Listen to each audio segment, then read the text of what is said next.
रहा, दादा राम आधार के जमाने के भी रहा, दादा पंधारी के जमाने के भी रहा। कुछ सोच समझ के फरमाइश करे हैं। और इंटरनेट की दुनिया है, देखता है 1 2 3 4 5 6 7 8 9 10 11 कैमरा लगा बा। ई काल है मार एकदम हलकोर दे। ये हमारे मामा जी की तरफ से विनोद यादव बिनमा सैदाबाद 50 रुपया कमल तोहरे बरे है और 50 रुपया प्रिंसिपल साहब।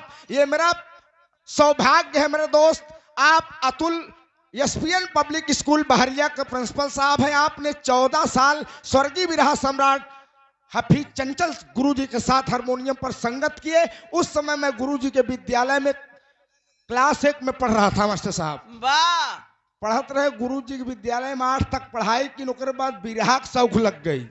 गुरुदेव से कहे लगे, कहन पागले हो, बिरहा उरहा में क्या है? हम कहने गुरुजी इच्छा है, लेकिन माई सरस्वती कृपा रही, गुरुजी ने पढ़ाया। आज बिरहा में संगत दे रहे हैं। मैं बहुत बहुत प्रणाम करता हूं।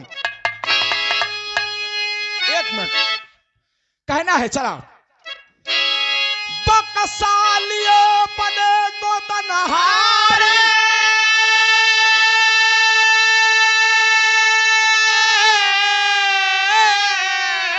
अरे त गलिया गलिया कहे पुकारी,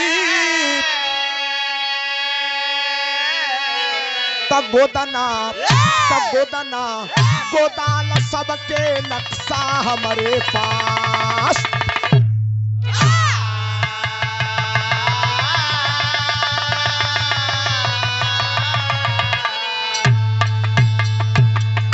इस महफिल के शहंशाह बादशाह दूल्हे बादशाह के मौसा जी, आप रघुनाथपुर की धरती से, का नाम बताया काका? अमरनाथ बाबूजी। मौसिया एक चीज जान ल, साढ़ू सढ़ुआनी से मीठ रिश्ता कौनो होत काका। साढ़ू सढ़ुआनी से मीठ रिश्ता कौनो नहीं होत, ऐसे खतरनाक रिश्ता कौनो नहीं होत। अगर साढ़ू के मन में शक बस गया कि रोज हमारे साढ़ू 1 किलो मिठाई ले खा रही, तुम्हार पहुंचा है, कुछ खैरियत है कि नहीं? अगर शक बस गया तो वही जन्म जन्मांतर नेउताकारी बंद। अब संबंध है इली घरे लिंटर पड़त, साढ़ू भाई दिन काम फंस गए, 50,000 दे। हाँ हाँ भैया लगाई देते ही। हाँ ई प्रेमा 100 रुपया पुरस्कार, बहुत बहुत प्रणाम बा। पतोहू मुबारक हो मौसिया, बहुत बहुत तमन है। बक्सा लिए बने गोदनहारी, गलियां गलियां कहे पुकारी, गोदना गोदायल सबके नक्शा हमरे पास। आनंद कंद मुकुंद मुरली मनोहर कन्हैया दुनिया का मालिक, जब राधा से मिले को हो कहूँ मल्लाह बन जाए, कहूँ चुड़िहार बन जाए, कहूँ गोदनहारी बन जाए। कहन राधा से मिले बड़े मन तुरावत तो कवन रूप बनाई, गोदनहारी बन गए। अब बक्सा नक्शा लग बरसाने मास्टर साहब पहुंच गए। कैसे बोलावत है? जेका जेका गोदना गोदावई के हो आई के, गोदना गोदाई ले गोदनहारी आई बाप। चाचा इतने में राधा ललिता विशाखा पूर्णिमा दौड़ पर कहने गोदनहारी रुका आवा आवा आवा, ऐसे ऐसे आवा ऐसे। गोदनहारी कन्हैया बक्सा नक्शा ले उले पलट गए दोस्त, और कहन तनी है हमार बक्सवा उतार ले, तू उतार लिहन। विशाखा कहन हमरे गोद दे, कहन काल है, कहन हम बक्सा नक्शा ले। मास्टर साहब दद्दा राम आधार कद्धी टेरी लगत बा।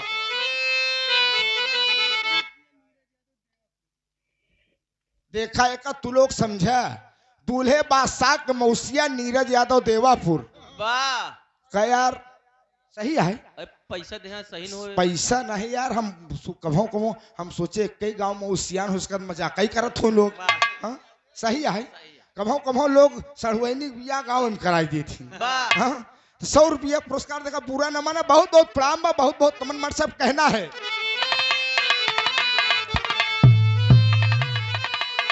अरे बकसा बकसा बकसवा में भारल बाना कसा,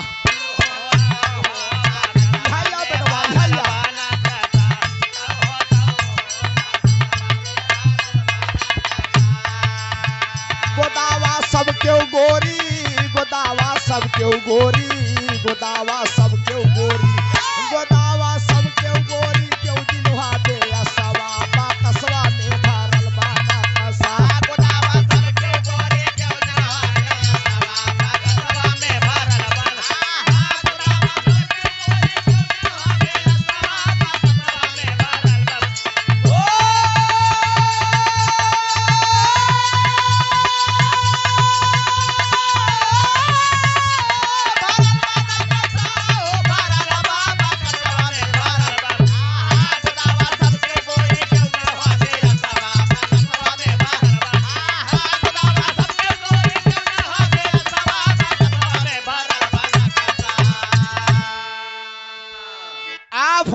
भाई नागेंद्र यादव जी समाजवादी पार्टी के सक्रिय सिपाही युवा नेता, देवापुर की धरती से बहुत सारा पुरस्कार।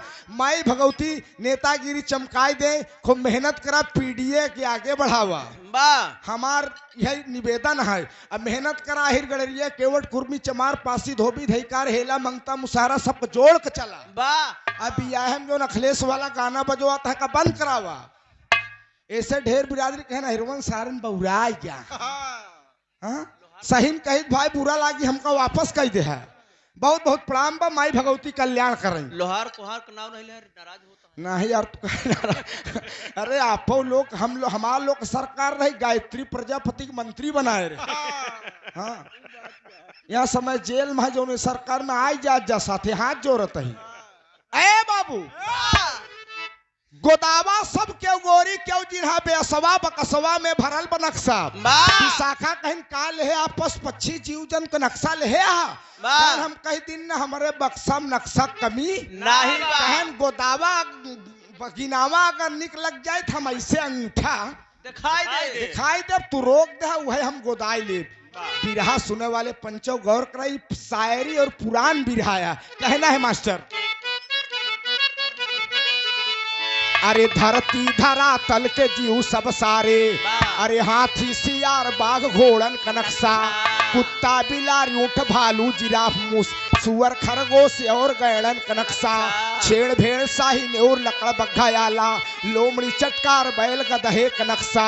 अरे कौआ चकोर मोर मुर्गी बटेरन का, कौआ चकोर मोर मुर्गी बटेरन का, बकुला यो बुलबुली सारस का नक्शा।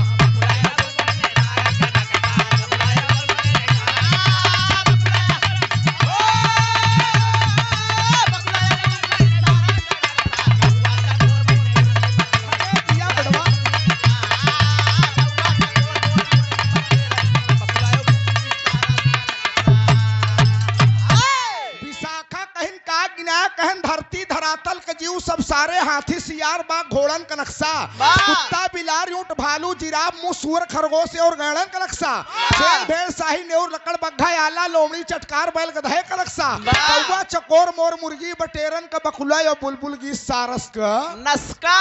मारा भाई तोहरा नस्का उतर जाए। हम नक्शा कहते तो नस्का कहते हैं।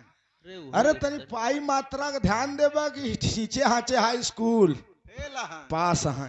अखिलेश भैया के जमाने में पास हो गए, योगी के हम सीसीटीवी कैमरा लगा है कौन नंबर न पहुंचे। अरे बाबू कहन देखा गिनाया तब हमका जमा नहीं और है कन्हैया गोदन हारी रूप में कहन हम कई दिन न हमारे बक्सा नक्शा कमी नहीं बा। एक तर्ज लग मास्टर साहब हमारे हफीज चच्चा का बड़ा ओरिजिनल धुन है कहना है।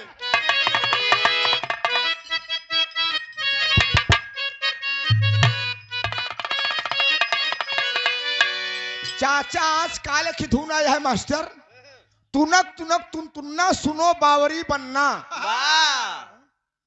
मास्टर तुनक तुनक तुन तुन्ना सुनो बावरी बनना, सुन भौजी की बहन कैसे है तो बताओ तो। सुना अरे तुनक तुनक तुन तुन्ना सुनो बावरी बनना,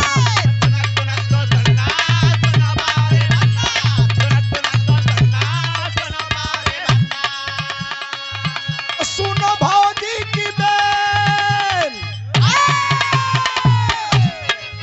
सुनो भौजी की बहन कुछ करो लेन देन, तुनक तुनक तुन तुन्ना सुनो बावरी बनना।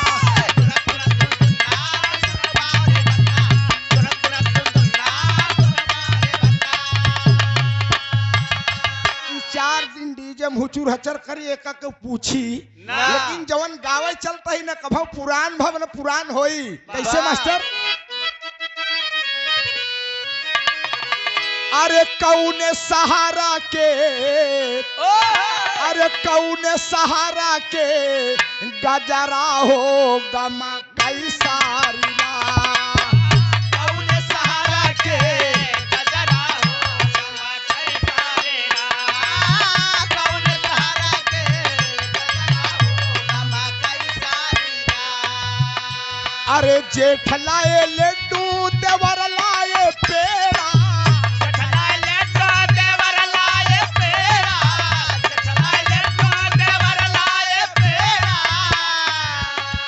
अरे जेठ लाए लाडू, अरे दवर लाए पेड़ा, अरे सैया मोरे राजा मोरे दुल्हा,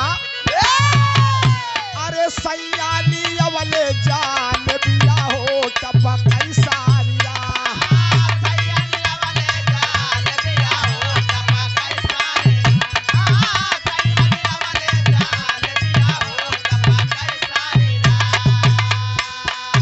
₹100 पुरस्कार पूजनी हमारे मामा श्री विनोद यादव बिनवा सैदाबाद की धरती से को कर्मचारी ₹100 बहुत बहुत प्रणाम है। लेकिन कन्हैया भगवान गोदनहारी बना है विशाखा कहन गिनावा। अरे मनवा में करा जिन फी करिया हो गोरिया लेती गोदाई, अरे तो तवा मैं नवा की लहटी गौरावा,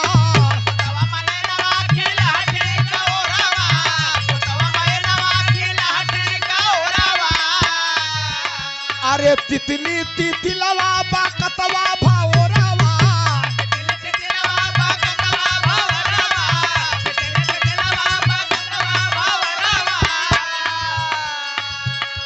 कोयल हारिल चील होरिया हो गोरिया लेती गोदाई।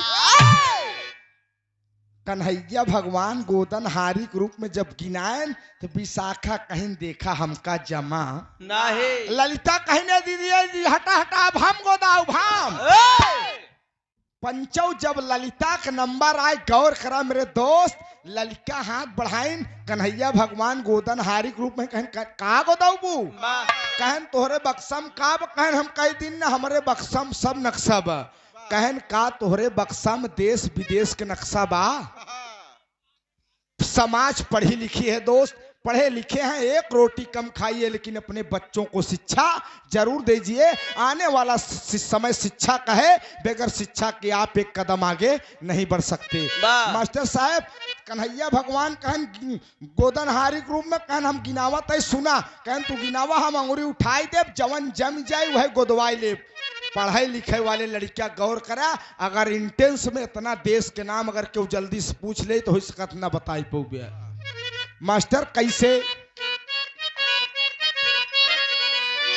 अरे इटली जापान चीन रूस यूनान फ्रांस, देखो न्यूजीलैंड और सिडनी का नक्शा, काहिरा कंबोडिया और मास्को स्कॉटलैंड, सिंगापुर पेरिस और पिटाउन का नक्शा, कोरिया शिकागो लैब कैप टाउन मॉरिशस, पाराए जोरनाद जार्डन का नक्शा, अरे लंका न्यूयॉर्क ब्रह्म जर्मनी ऑस्ट्रेलिया का, लंका न्यूयॉर्क ब्रह्म जर्मनी ऑस्ट्रेलिया का, पाक बांग्लादेश और भारत का नक्शा।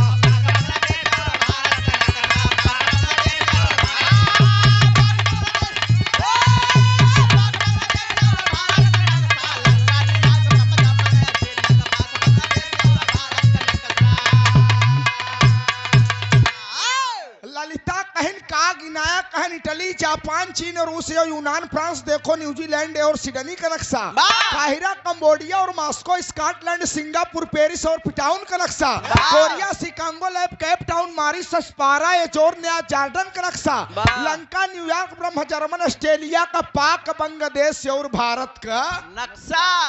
अरे बाप रे बाप, ललिता कहीं देखा गिनाया तो लेकिन हमका जमा नहीं। अब आप लोग सोचत होगा गायन यार हमका लोग खाटी चूतिया बनावता है, चूतिया फसावत है। कन्हैया भगवान के जमाने में इंग्लैंड पाकिस्तान कहाँ रहा, आज जिसको हम लंदन के नाम से जानते हैं बिरहा सुनने वाले बंधु, पहले लंदन नारांतक रावण का बेटवा नारांतक का राजधानी पहले लंदन का नाम बेहबावलपुर रहा, लेकिन कवि ने समझने के लिए आसान तरीके में लिख दिया है इटली जापान चीन रूस यूनान फ्रांस, देखो न्यूजीलैंड और सिडनी का नक्शा, काहिरा कंबोडिया और मॉस्को स्कॉटलैंड, सिंगापुर पेरिस और पिटाउन का नक्शा, कोरिया शिकागो लैब कैप टाउन मॉरिशस, पारा जोरनिया जार्डन का नक्शा, लंका न्यूयॉर्क ब्रह्म जर्मन ऑस्ट्रेलिया का, पाक बांग्लादेश और भारत का नक्शा। ललिता कहिन देखा ई विदेशी नक्शा ना जमा का हमरे हिंदुस्तान के जिला जवारी प्रयागराज कुंभ के नक्शा बा एक डला का बा बा कन्हैया भगवान गोदन हारी के रूप में पंचौ कहन देखा हम कही दिन ना हमरे बक्सा में नक्शा कमी नहीं बा नहीं बा एक लाइन तर लगा हमार बड़ी फेवरेट धुन है मास्टर।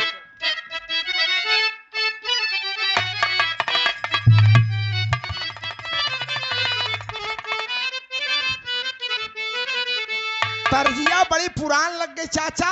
एक लड़का नवा नवा बियाह मास्टर साहब बा नवा नवा बियाह दुल्हनिया 7-8 दिन रही और 7-8 दिन रहे के बाद जब नैहरे चली गई 4-6 दिन बीता तो करे मन में लगा 61-62 हो बा 62 हो सोनू तो अपने माइस कहे माई कहन का बेटवा कहन कहतू तो जाए तोहरे पतोहिया के लिया आई आलू ओलू खोदाई वाली बुढ़ाई में सहारा होत बुढ़िया कहे बेटवा कवन दिन होत लगन चलत में जाता दुल्हनिया का ले आया बा लौंडवा कहे माई तई पैसा देता पंचव जब कहे पैसा दे तब बुढ़िया बिगड़ के कहे 10,000 को नाती जना हमका कमाई के दे कहन माई देख बाबू खोआ बेच कावत हिन कुल पैसा तहिन के बुढ़िया टोक खोले 200 पीयर की नोट दे देस कहे बेटवा जात हा रास्ता में बाजार पड़ी जात की ससुरारी कुछ ले जाया लौंडा पहुंचा मास्टर महाजन गरमई गरम जलेबी छानत रहा कहा महाजन जयराम कहन जयराम भाई साहब कहन जलेबी का रेट दे कहन 60 रुपया किलो कहन 60 रुपया किलो कहन हाँ कहन 2 किलो दे 60 तो नहीं या 120 कहन 80 बचा यार कहन 80 में 25 आवत भाड़ा 25 जात कहन अब कितना बचा 30 रुपया कहन एक बीरा पान आवत की एक बीरा जात की बची 20 कहन 20 छोटकी सड़ुआनी के विदाई दे देव लौंडा जलेबी लेके पंचौ ससुरारी पहुंचा आ ससुरारी जब पहुंचा तो बुढ़िया मछिया पर बैठी अब बड़ी शौकीन बुढ़िया रहा मछिया पर बैठी ठन्नी भरे टिकुली दिहे डबल बीरा पान भोला छाप जाफरानी गोलकी सुपारी लमका सरवता चलत बा शौकीन बुढ़िया रहा गुलगुलाए के पीछ मार दे दुआर लाल हो गया लौंडा पहुंचा कहे अय्या पाँव लागी जिया जिया आओ मेहमान ठीक है अम्मा कैसे आया ऐसे तोहार खिया लग चला मेहमान बड़ा जल्दी चला आया कहे अम्मा अगर तू पूछत यह तो हम बताई देते ही आ यही तोहरे बिट्टी के आना इतने में केवाड़ी कोटे दुल्हनिया बोली कहा बिट्टी ना बिदा हो तो लौंडा खड़ा हो कहे काहे ना विदा हो बियाह शादी कोनो गुड्डी गुड्डा खेलऊंगा या का कोहार एक बर्तन कहे अम्मा बाबू 3.5 लाख तिलक देन ललकी बुलेट ऊपर से दहेजा दहेज ऊपर से देन अम्मा नान दहेजरा नातिन के सिलेंडर के व्यवस्था ना ऊपर इस खाना बनावती अम्मा हमारे धुआं लागत हम ना जा दुल्हैया कहत का वह धुन लगा मास्टर अरे हम गवनवा नहीं जा अरे हम गवनवा नहीं जा अरे हम गवनवा नहीं जा अरे पीछे पड़ा लाया हीरा बाई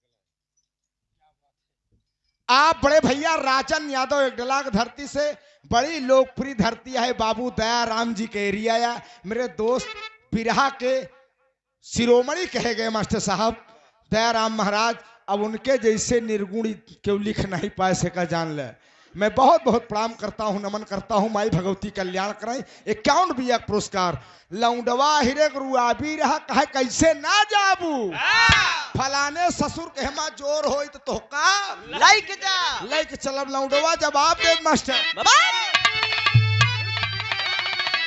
अरे हम गवनवा लेके जा, अरे हम गवनवा लेके जा, बुला ले देखा बुलावत हो। अरे हम गवनवा लेके जा, अरे चाहे फाटी परई यही रनवा, हम गवनवा लेके जा। चाहे फाट पर यही रनवा, हम गवनवा लेके जा, हम गवनवा लेके जा, हम गवनवा लेके जा, हम गवनवा लेके जा। चाहे फाट पर कोहरनवा, हम गवनवा लेके जा। का भैया का कहता हो? चाहे फाट पर कोहरनवा, हम एक झापड़ मारा वहीं सही हो जाबे। हम कहता है चाहे फाट पड़े यही रनवा, एक कहता है चाहे फाट पड़े कोरनवा। एक कैठ प्रजापति पार्टी मास्टर है यार, ऐसे खबर भाग गई। हाथ जोड़त है अशोक, सबका हम जोड़त है पीडीएम तू भगावत है। हाँ? मास्टर साहब बजावा नाराज न हुआ, पर जौटी चलत रही यार, अब का करबे, जमाना बदल गया। सवेरे दुल्हा के बाबू साई जाए कहे हम पराई दोना हम ही दे। हाँ? कहना है लेकिन भाव दिया गया। अब आप सब गौर करा, ललिता कहन की गिनावा अगर हिंदुस्तान के जिला जवार एक डला बगई ये देवापुर का नक्शा हो तो हम गोदाई ले। हाँ? मास्टर कहना है क्या? अरे सब नक्शवा में छपल, अरे सब नक्शवा में छपल, अरे सब नक्शवा में छपल, हमारे देशवा कैसा हरिया, सब नक्शवा में छपल।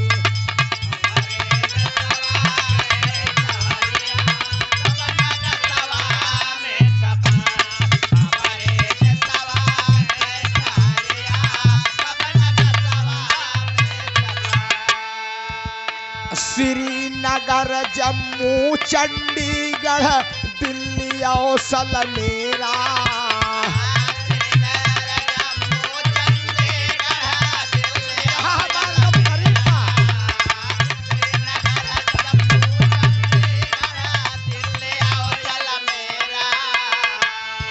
अरे पटना सिक्किम देवरूगढ़,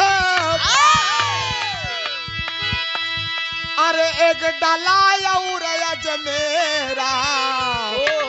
हाँ एक डला नक्शा कहन चाहे राजन को गोदाए ले, चाहे एक डला पूरा गाँव ही गोदाए ले। हाँ चाहे सोनू हरे गोदाए ले, देवापुर सब नक्शा है। अरे पूना नागपुरा गुजरिया सब नक्शवा में छपल।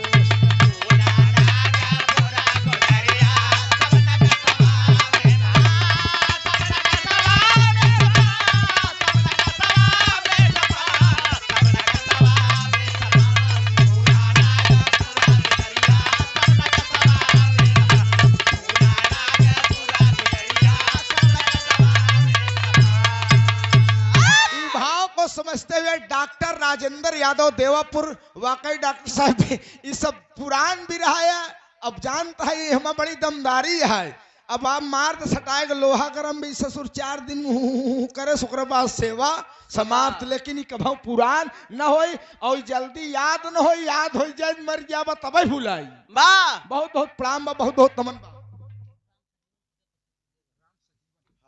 आप बाबू राम सजीवन प्रजापति देवापुर 51 रुपया राम सजीवन बाबू पाँव लागी आशीर्वाद दे। एक स्वर में सब भैया सोनू पैसवा ले आवा। यही बिना लॉकडाउन से बे स्थिति सुधार नहीं पाए है। हाँ, कसम से जब नहीं दे देता है टानिक काम करत बा। आप बड़े भैया विजय पाल देवापुर 51 रुपया बहुत बहुत प्रणाम। एक स्वर में सब सकल पंच के पहले की प्रणाम बा। आशीर्वाद की आकांक्षा प्रतीक्षा है।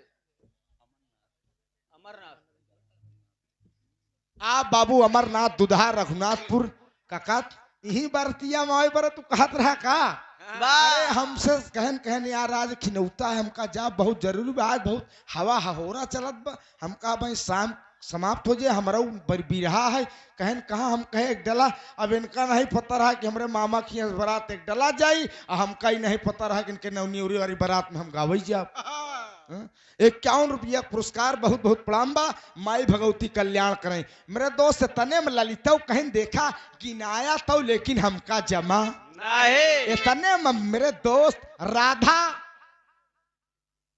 जिसके लिए कन्हैया गोदनहारी का रूप बनाए थे मास्टर राधा कहीं देखा था ये गोदनहारी के जौने नक्शा कहत यहाँ तौने निकारत बा कहत यहाँ जमा हटत जा हम गोदाऊ मेहरारू जनवई करत है मेरे दोस्त राधा लप से जब हाथ बढ़ाइन मास्टर साहब कन्हैया राधा हथवाई देखा लपा का पकड़ ली निकारन करिए मशीन मार वही सही हो जाए लपक पकड़ के लगे न ऐसे दाबई राधा कहीं नहीं क्या करता कहन हम नरमवावत ही नरमवावत ही जब हाथ नरमाई जाए तब गोदब हम मेरे दोस्त ऐसे दबावत दबावत दबावत दबावत कन्हैया ऐसे हल्का चुटकिया राधा चौंक रे जब चौंक गई कन्हैया खिस से मुस्कियाई देन जब कन्हैया बतीसी देखान राधा कहनो हो ये तो बड़का गोदनहारी है मास्टर साहब हमारे प्रयागराज इलाहाबादी भाव लगा तो बिरहा का आखिरी भाव बा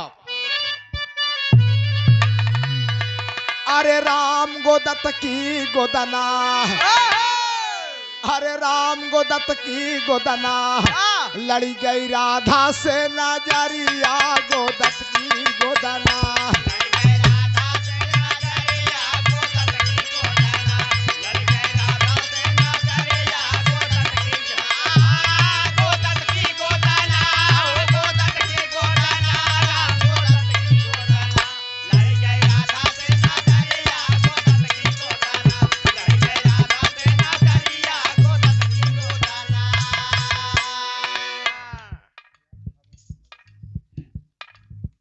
प्रयाग ढाबा बगई बगई हाईवे प्रोपाइटर मोनू यादव यहाँ समय ढाबा इतनी रेलम रेल चलत मास्टर साहब इतनी भीड़ प्रयागराज में आई जब हल्ला पे 144 साल बाद कुंभ लगा कितना जने भूखन मर गए पियासन मरा जाता है लेकिन क्या कुंभ नहा हम लोग प्रयागराज वाले एक आध नहीं गए नहीं सोचते हुए और औते पे मास्टर साहब और सब नहाए ले पूरी दुनिया तब हम लोग नहाए भाई हम लोग तो इलाहाबाद पैदा ही है प्रयागराज धन है लेकिन अब की अमृत बटत रहा भाई अमृत बटत है एक दिन औत्या तुहू और दुल्हनिया अमृत ले जाते हैं खैर हम लोग अमृत देता वही कसम से अशोक अपने मेहरारू दिखाए दा ऐसा मेला नागा होगा ना देखे हुई नागा हाँ ईटा उटा लटकाए टहरत रहा कसम से ईटा लटकाया है तो एक गिट्टी लटकाए पौगे उनकर तपस्या हो टरा खींच देता है संसा उनसा लपेट दे कसम से देख ले तू ताजुक मान जब हम लोग धन्य है 100 रुपया पुरस्कार मोनू आप ढाबा के मालिक साहब बहुत बहुत प्रणाम तलाड़ी गई राधा से नाचारिया गोदत की गोदना तलाड़ी गई राधा से नाचारिया गोदत की गोदना तलाड़ी गई राधा से नाचारिया गोदत की गोदना लड़ी गई राधा से नजरिया गोदत की गोदना बिरहा सुने वाले पंचौ राधा से बड़ी कोई जोगन नहीं था राधा से बड़ी कोई जोगन नहीं था जब सखियों के संग कन्हैया भगवान रास रचाते थे तो चाचा हर एक सखी की बाह में कन्हैया हुआ करता था राधा से प्रेम किए मास्टर साहब राधा के पति का नाम नारायण गोप था राधा की शादी हुई थी मास्टर साहब राधा जोगन थी दीवानी थी राधा से प्रेम किए राधे श्याम हो गए सीता से प्रेम किए सीताराम हो गए अशोक चोरी चोरी प्रेम किए। बस आराम हो गए। ऐसा ना बोला करा, कुंडा में बिरहा रहा है कहना आसाराम हो गए, गिने आसाराम भक्त उछर गिन कहना बाब सही गायन गड़बड़ होता है। हम कहे अशोक का कहने हमारे महाराज है, हम कहे अशोक गलती माना। हम कहे भाई अनुयायी हैं, क्या करोगे आप, समझ लो पेशी में आसाराम बापू जाए लगा थी, जब तनी भीड़ लगी रहा कि जौने जहाँ गोड़ धर रहा थी भक्त लोग माट धन्य हो गए, महाराज के चरण धूली मिल गई। मेरे दोस्त पढ़ावा लिखावा लड़किया भक्ति भजन भावों कर हम एका नहीं कहता ही, एक रोटी कम खाए लिया चटनी रोटी खाए लिया चली, लेकिन लड़किया जरूर पढ़ाया। बाबा साहब भीमराव अंबेडकर के सपने कब साकार होगा, जिस दिन आप सब शिक्षित और संगठित बनोगे। नहीं हम आप जैसे के तैसे रह जाएंगे, और आने वाला समय में अगर यही रवैया रही 10 साल 20 साल ना, अहिरे की लड़कियां भैंस चरही, गड़ेरिया की लड़कियां भेड़ी चरही, पासी की लड़कियां सुअर चरही, चमार की लड़कियां जूता सिंह करे सिवा उनके पास कुछ बची न जान ले। इसलिए आप लोग जाग जाओ, शिक्षित हो, संगठित हो, तब बाबा साहब और स्वर्गीय बाबू नेताजी श्रद्धेय मुलायम सिंह यादव जी का, मान्यवर कांसी राम जी का सपना साकार होगा, अन्यथा हम आप कुछ नहीं कर पाएंगे। तलड़ी गई राधा से ना जारिया, तो दत्त की गोदना, तलड़ी गई राधा से ना जारिया, तो दत्त की गोदना, तलड़ी गई राधा से ना जारिया, तो दत्त की गोदना। मेरे दोस्त कन्हैया भगवान तमाम लीलाएं किए, गिरहा गावे दूसर जात रहे, लेकिन चाचा फरमाइश रहे, दुल्हा चाचा हैं आज कहे लागेन कहे ना वही होई, तो ऐसी बात ना, दोनों कलाकार आप सबका सेवा कही, कोनो हमारा जोर जबरदस्ती ना, जवन आदेश करबा तवन सेवा कीन जाई, और गावे बजावे में कोनो गलती हो गई क्षमा करे बड़का भैया। स्वर्ग में आसन लाए गुरुवर मुन्नी लाल पंडारे, कथन किया कै फूल चंदमा शारद की बलिहारे, अरे राम कसवा में भरल बान कसा, तगावै राकेश पप्पू यादव से यहाँ कसवा, कसवा में भरल बान कसा, तगावै राकेश पप्पू यादव यहाँ कसवा, भरल बान कसा, तगावै राकेश पप्पू यादव बेचाई बतसवा हो, बतसवा भरल बान कसा। ये दोस्ती मास्टर हम कहते हैं गाँव राकेश पप्पू यादव से है हतसवा, तो पोपा कभी कहता है, पोपा कभी कहता है गाँव राकेश पप्पू यादव बेचे बतसवा, मार जाबे सही हो जाबे कभी जी। हाँ ये 51 रुपया पुरस्कार दुधा भैया, ये हमारे चाचा अमर बहादुर लकमली तोहरे लिए है, कसम से मोबाइल तोहार जब लगाए बीजी बताओ सुधर जा, सयान हो गया है, हाँ जवानी की दहलीज कदम भाई दे है, और लगाओ तो जिस नंबर से आप बात करना चाह रहे हैं वो किसी और नंबर पर बात कर रहा है, तो सुधर जा बेटा। ये दोस्ती हम नहीं तोड़ेंगे, तोड़ेंगे तब मगर तेरा साथ ना छोड़ेंगे,